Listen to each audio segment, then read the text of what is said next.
So I'm in the space of potential transition with my employment. So the seminary is being transferred to another seminary. So even if nothing changes, something is changing, if you know what I mean. So I have the opportunity to stay in communications, but also all the way back in January when the news of this pivot entered into my space, it resurrected this thought of will I potentially move back into church space and potentially pursue executive pastoring, which is something that I would say for a long time I have been prayerfully considering and felt like the Lord has said, someday you'll be an executive pastor. And I feel like that's been something that I've been confident in believing that someday I'll be an executive pastor. And back in January,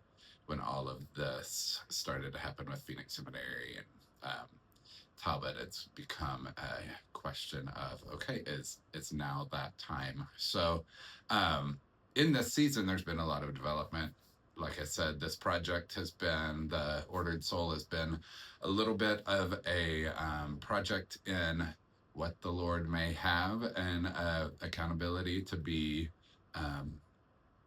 pushing myself in some ways, to develop in some ways, and I think be a good outlet for communication if I stay in communication, but it'll also be a good outlet if the Lord is having this be the moment that I pivot to executive pastor.